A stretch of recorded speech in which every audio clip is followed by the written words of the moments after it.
Hello दोस्तों, मैं आपका अमित सिविल सर्विसेज एकेडमी में बहुत बहुत स्वागत करता हूं। दोस्तों 17 बीपीएससी के नोटिफिकेशन सितंबर में जारी होने वाले हैं। तो दोस्तों मेरा करंट अफेयर्स का डेली वीडियो तो आपको मिलता ही है। साथ ही साथ दोस्तों मैं आपके लिए स्पेशल सीरीज के तहत बायोलॉजी के क्वेश्चन, साइंस के क्वेश्चन, भूगोल के क्वेश्चन, सारे क्वेश्चनों को लेकर आऊंगा, जिससे आपको बहुत ज्यादा एग्जाम में तैयारी होगी और आपका रिवीजन भी हो जाएगा अगर आपने तैयारी की है तो दोस्तों आज मैं आपके लिए बायोलॉजी के क्वेश्चन लेकर आया हूं, जो बीपीएससी, यूपीएससी सभी एग्जामों में पूछे हुए क्वेश्चन है, जो आपके एग्जामों के लिए बहुत महत्वपूर्ण रहेंगे। इसको पढ़ने के बाद दोस्तों आपको रिवीजन परफेक्ट हो जाएगा। तो रिवीजन के लिए और एग्जाम में सफलता के लिए जरूर हमारे क्वेश्चन को पढ़िए, शुरू से लेकर अंत तक जरूर देखिए। तो चलते हैं आज के पहले क्वेश्चन की तरफ। और मैं ये कहना चाहूंगा कि आप हमारे चैनल पर नए हैं तो Bihar current affairs, national current affairs, international current affairs, science के क्वेश्चन हो, सारे टॉपिक के क्वेश्चन आपको हमारे चैनल पर मिलेंगे, अमित सिविल सर्विसेज एकेडमी पर। तो देर न करें, चैनल को जरूर सब्सक्राइब कर लें। तो चलते हैं पहले क्वेश्चन की तरफ। अंगोरा ऊन किससे प्राप्त की जाती है? तो देखिए दोस्तों, अंगोरा ऊन जो है वो बकरे से प्राप्त किया जाता है दोस्तों, ठीक है ना। स्पेशल बकरी है, उससे प्राप्त किया जाता है अंगोरा ऊन। मधुमेह रोग किसकी कमी से होता है?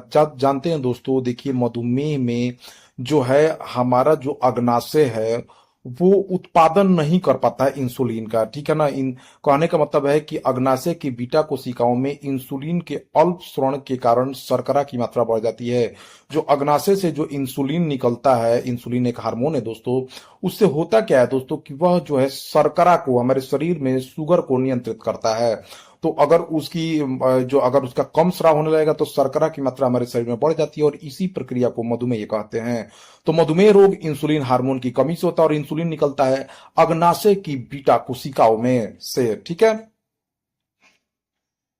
सबसे पहले बनाई गई डॉली नामक क्लोन किस जंतु की थी? देखिए सबसे पहले डॉली नामक क्लोन जो है वो भेड़ की बनाई गई थी। किसकी बनाई गई थी? भेड़ की। डॉली नामक क्लोन किसकी बनी थी? भेड़ की। इसको याद रखिए, इंपॉर्टेंट क्वेश्चन है। अल्जाइमर रोग शरीर के किस अंग को प्रभावित करता है? तो दोस्तों ये मस्तिष्क को भूलने की बीमारी रहती है, हमको कोई भी चीज याद नहीं रह पाता। जो है ब्रेन के मस्तिष्क की बीमारी की जांच दोस्तों ईईजी द्वारा की जाती है। ईईजी का फुल फॉर्म इलेक्ट्रोइंसेफेलोग्राफ है, ठीक है। तो अल्जाइमर रोग हमारे मस्तिष्क को प्रभावित करता है, इससे हमको भूलने की बीमारी हो जाती है।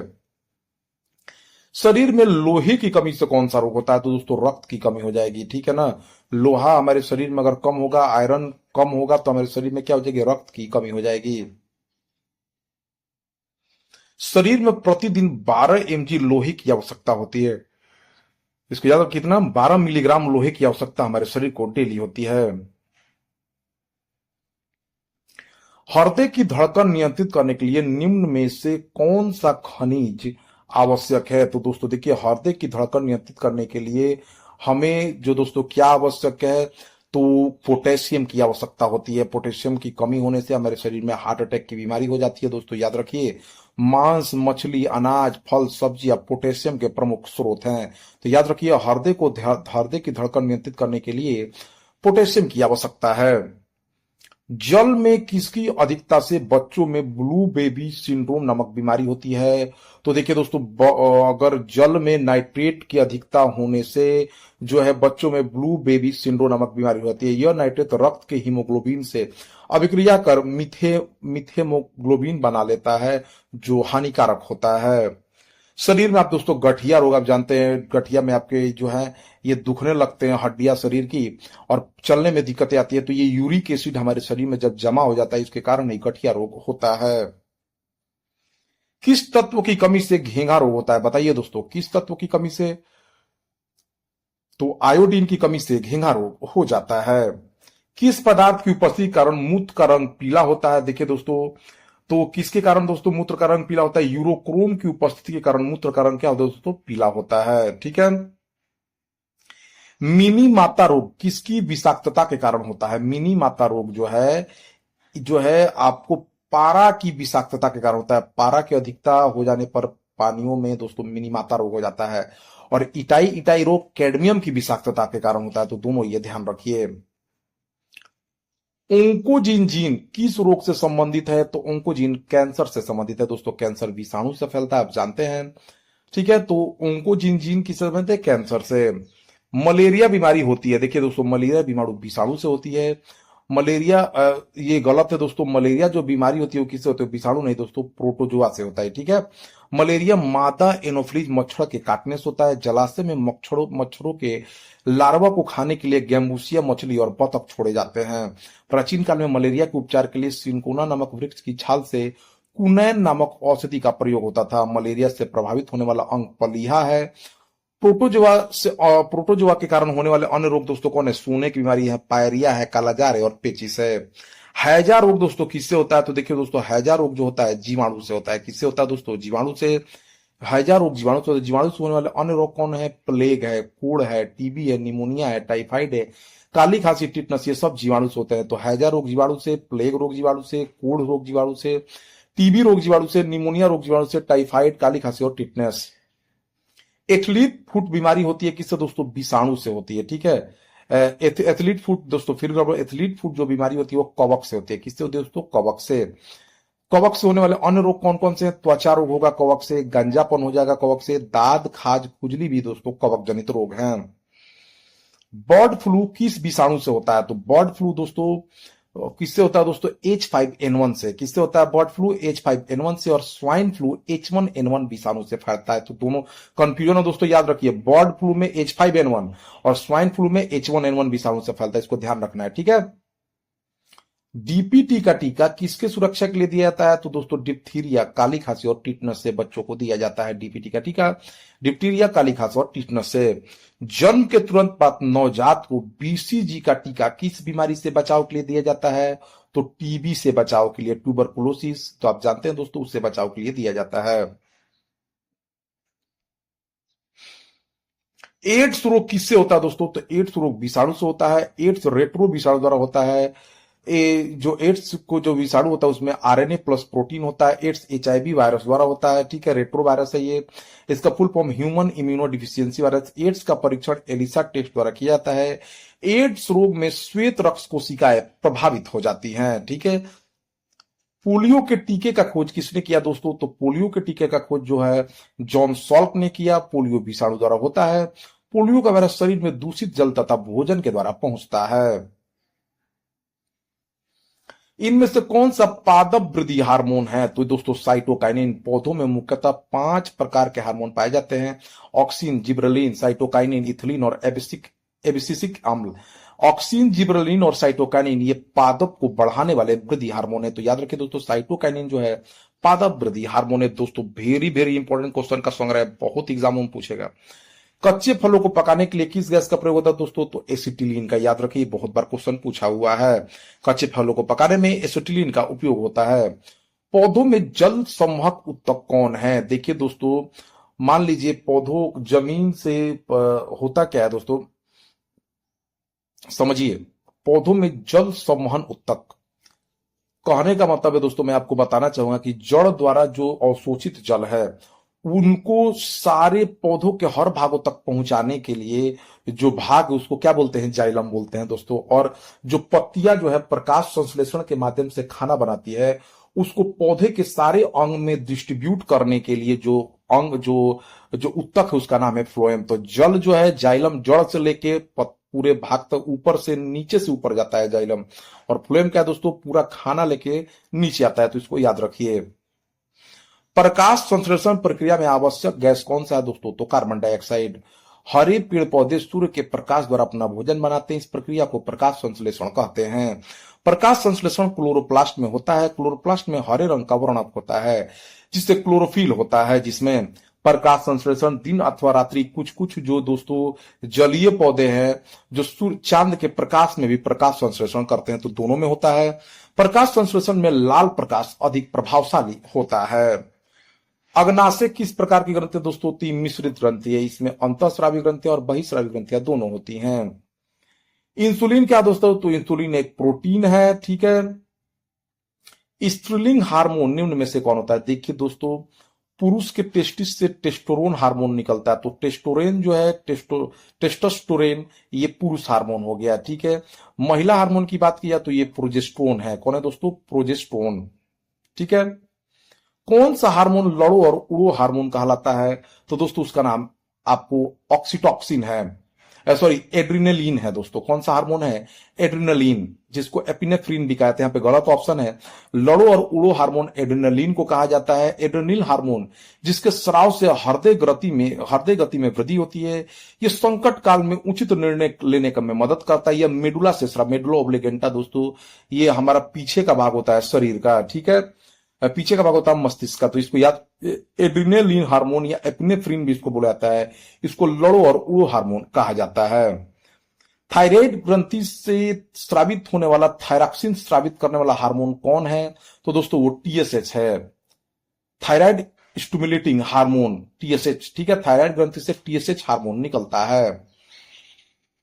कौन सी ग्रंथि दुग्ध निष्कासन हार्मोन ऑक्सीटॉक्सिन का स्राव करते हैं? देखिए दोस्तों, जो महिला बच्चों को जन्म देती है, अगर दूध नहीं निकलता है तो उनको ऑक्सीटॉक्सिन हार्मोन का सुई दिया जाता है। या जो गाय भैंस जो दूध देती हैं, उनका दूध निकालने के लिए भी ऑक्सीटॉक्सिन हार्मोन का सुई लगाया जाता है। तो ऑक्सीटॉक्सिन हार्मोन जो है दुग्ध ग्रंथि को दुग्ध निकालने के लिए उत्प्रेरित करती है, मतलब उसको ये उत्सर्जित करती है, ठीक है। तो वो कौन सी ग्रंथि है दोस्तों? तो ऑक्सीटॉक्सिन का स्रावण करने वाली ग्रंथि है पीयूष ग्रंथि। कौन है दोस्तों? पीयूष ग्रंथि। पीयूष ग्रंथि दुग्ध निष्कासन के लिए ऑक्सीटॉक्सिन का स्रावण करती है। मानव शरीर की सबसे छोटी अंतःस्रावी ग्रंथि या पिट्यूटरी या पीयूष ग्रंथि है। इसको याद रखिए, इसको मास्टर ग्रंथि भी कहा जाता है। कशेरुकी रज्जु स्पाइनल कोड में कितनी जोड़ी तंत्रिका निकलती है? तो दोस्तों ये कितनी जोड़ी तंत्रिका निकलती है? तो 12 जोड़ी, ठीक है, 31 जोड़ी। कशेरुकी रज्जु में कितनी जोड़ी तंत्रिका निकलती है दोस्तों? तो 31 जोड़ी। इसको याद रखिए। मानव शरीर का तापक्रम कितना होता है? तो मानव शरीर का तापक्रम देखिए 98.6 डिग्री फारेनहाइट में होता है, 37 डिग्री सेल्सियस पैमाने पर, और केल्विन में 310 डिग्री होता है, 310 केल्विन। मस्तिष्क का सबसे बड़ा भाग होता है दोस्तों सेरिब्रम। आगे वाला जो भाग होता है उसको क्या बोलते हैं दोस्तों? सेरिब्रम, मस्तिष्क का। मस्तिष्क का कौन सा भाग भूख, प्यास, प्यार, घृणा, ताप को नियंत्रित करता है? तो दोस्तों उसका नाम है हाइपोथैलेमस। मस्तिष्क का पिछला जो मस्तिष्क का जो हाइपोथैलेमस भाग है वो भूख, प्यास, प्यार, घृणा, ताप को नियंत्रित करता है, हाइपोथैलेमस। ये याद रखिए दोस्तों, बहुत बार पूछा हुआ क्वेश्चन है। मस्तिष्क का पिछला भाग जिसे मेडुला ओब्लिगेंटा कहते हैं, सबसे पीछे वाला भाग, वो उल्टी, हृदय स्पंदन, खांसने छींकने का नियमन करता है। एक स्वस्थ मनुष्य एक दिन में कितना लीटर पेशाब करता है? तो दोस्तों देखियो, एक स्वस्थ जो मनुष्य दोस्तों वह 1.5 लीटर एक दिन में पेशाब करता है। मानव शरीर में रक्त कौन शुद्ध करता है? तो मानव शरीर में रक्त शुद्ध करने का काम दोस्तों किडनी का होता है, वृक्क का या गुर्दा, वृक्क, गुर्दा या किडनी को ही कहते हैं। ये लगभग 1500 लीटर रक्त डेली शुद्ध करता है और 1.5 लीटर पेशाब का नियमन करता है। रक्त की शुद्धिकरण की प्रक्रिया डायलिसिस कहलाती है। किडनी की कार्यात्मक इकाई क्या है? देखिए दोस्तों, किडनी की कार्यात्मक इकाई नेफ्रॉन है। किडनी में पथरी बनने का प्रमुख कारण कैल्शियम ऑक्सलेट का बनना है। याद रखिए, किडनी की कार्यात्मक इकाई नेफ्रॉन है, और किडनी में जो पथरी बनता है वो किसके कारण बनता है? कैल्शियम ऑक्सलेट के जमा होने के कारण। रक्त परिसंचरण तंत्र की खोज जो है विलियम हॉर्वे ने की थी, कि रक्त हमारे शरीर में कैसे बहता है। मनुष्य का औसत रक्तचाप 120/80 होता है। रक्त दाब की माप स्फिग्नोमैनोमीटर यंत्र द्वारा की जाती है। जब हम बूढ़े होते हैं तो दोस्तों हमारा रक्त दाब बढ़ जाता है। एक स्वस्थ व्यक्ति का हृदय 1 मिनट में औसतन कितनी बार धड़कता है? तो 72 बार दोस्तों। हृदय 2 धड़कनों के बीच आराम भी करता है। हृदय 4 कोष्ठक में विभाजित है, ठीक है, तो 72 बार धड़कता है। एक स्वस्थ वयस्क मनुष्य में रक्त की मात्रा कितनी होती है? तो 5 से 6 लीटर होती है दोस्तों। रक्त होता है, रक्त एक संयोजी ऊतक है। रक्त का पीएच मान 7.4 है। रक्त प्लाज्मा तथा रक्त कणिका या रुधिराणु से बना हुआ है। कुल रक्त का 55% प्लाज्मा होता है तथा 45% रक्त कणिका होता है। प्लाज्मा में 91% जल तथा 9% अकार्बनिक तथा कार्बनिक पदार्थ होते हैं।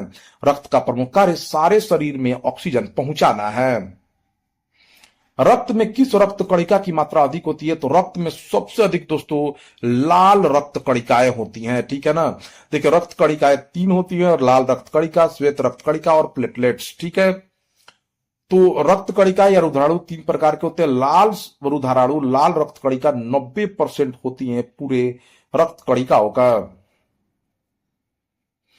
हीमोग्लोबिन कहां पाया जाता है? तो दोस्तों हीमोग्लोबिन जो है लाल रक्त कणिकाओं में पाया जाता है। आरबीसी में, ठीक है।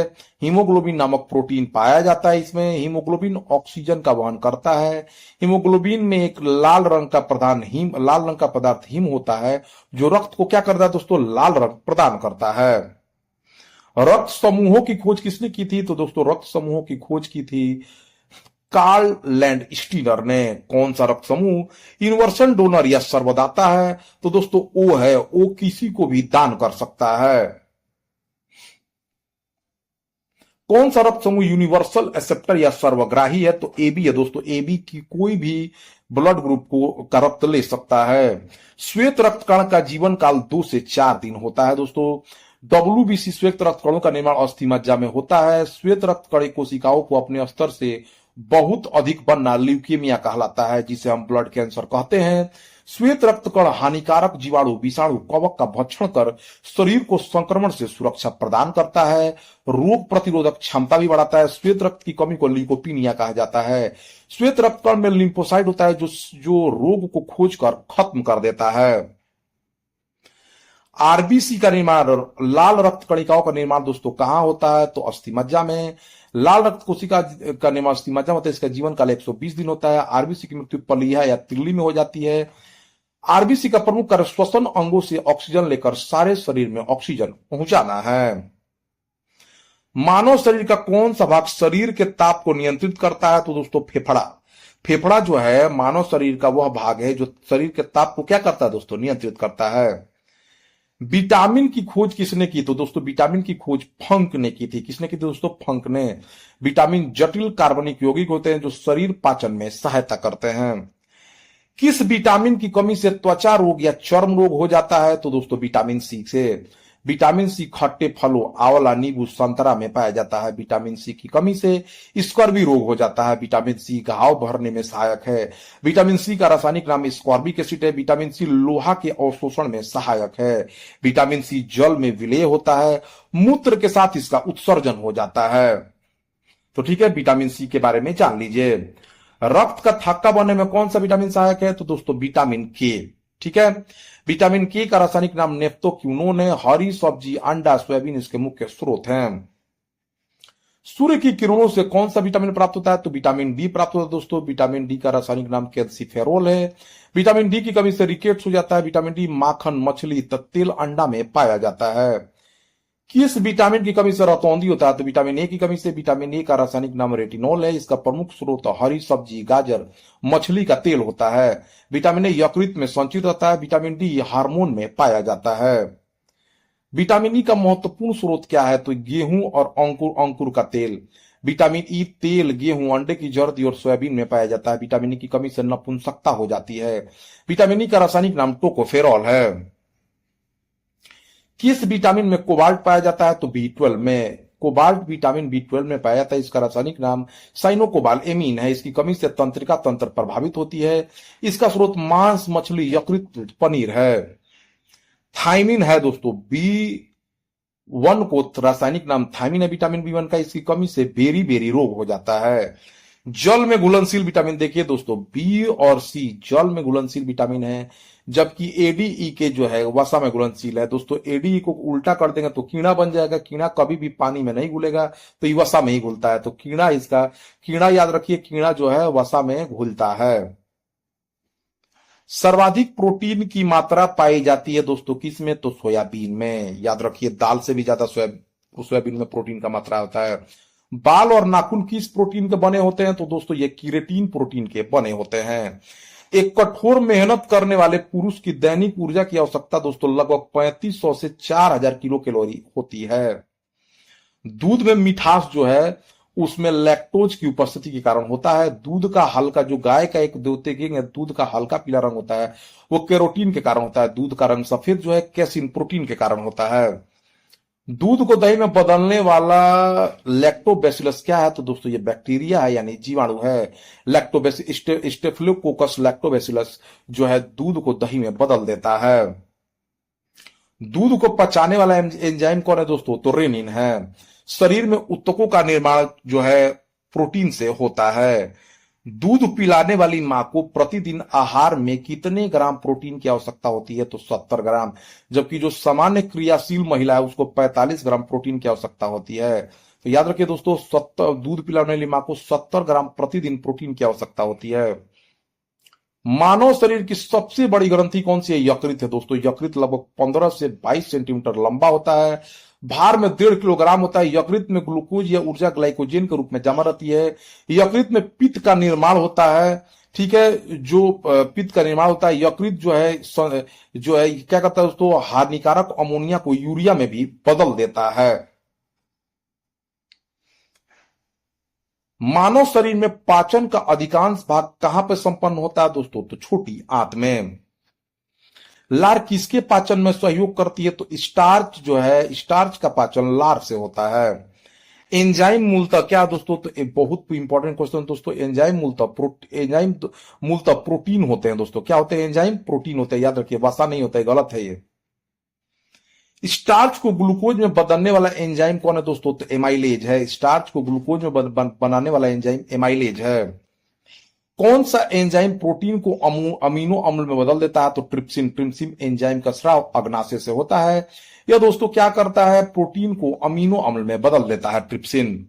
हमारे शरीर का कितना प्रतिशत भाग जल है? तो लगभग 65 से 70% भाग जो है वयस्कों का वो जल होता है। वयस्क मनुष्य में कितनी हड्डियां होती है? तो 206 हड्डियां होती है। मानव शरीर की छोटी हड्डी कान की हड्डी स्टेपिज होती है और सबसे बड़ी हड्डी जो है फीमर जांग में पाई जाती है। मनुष्य के खोपड़ी में कुल कितनी हड्डियां होती है? तो मनुष्य के खोपड़ी में दोस्तों कुल 28 हड्डियां होती हैं। शल्य क्रिया में ऑर्थोप्लास्टी क्या है? तो दोस्तों कूल्हे के जोड़ का प्रतिस्थापन जो है ऑर्थोप्लास्टी कहलाता है। मनुष्य के जीवन काल में कितने बार 2 बार दांत विकसित होते हैं? तो दोस्तों 20 बार। कितने दांत 2 बार विकसित होते हैं? तो 20 दांत है जो 2 बार विकसित होते हैं। अनुवांशिकता के जनक कौन है? तो ग्रेगरी जोन मंडल, जो जिसने सबसे पहले मटर के दाने पर अनुवांशिकता की थी। मनुष्य में गुणसूत्रों की संख्या कितनी होती है? मनुष्य में गुणसूत्रों की संख्या 23 जोड़ी यानी 46 होती है। कोशिका की खोज किसने की थी? तो दोस्तों रॉबर्ट हुक ने। पादप कोशिका तथा जंतु कोशिका में सबसे बड़ा अंतर कोशिका भित्ति का होता है। जंतु कोशिका में कोशिका भित्ति नहीं होती है। कोशिका का पावर हाउस किसे कहते हैं? तो माइटोकॉन्ड्रिया को कहा जाता है दोस्तों। जीव विज्ञान के पिता किसे कहा जाता है? तो अरस्तु को। विकासवाद का सिद्धांत किसने दिया? तो चार्ल्स डार्विन ने। जीव विकास को सर्वप्रथम किसने समझाया? तो लैमार्क ने। तो दोस्तों देखिए, यह रहा आपका पूरा का पूरा जीव विज्ञान का निचोड़ दोस्तों। इसको पढ़ने के बाद आपको बहुत अच्छा लगेगा और आपका रिवीजन भी होगा। तो दोस्तों ऐसे ही वीडियो प्राप्त करने के लिए आप हमारे चैनल से जरूर जुड़े। Thank you for watching my videos.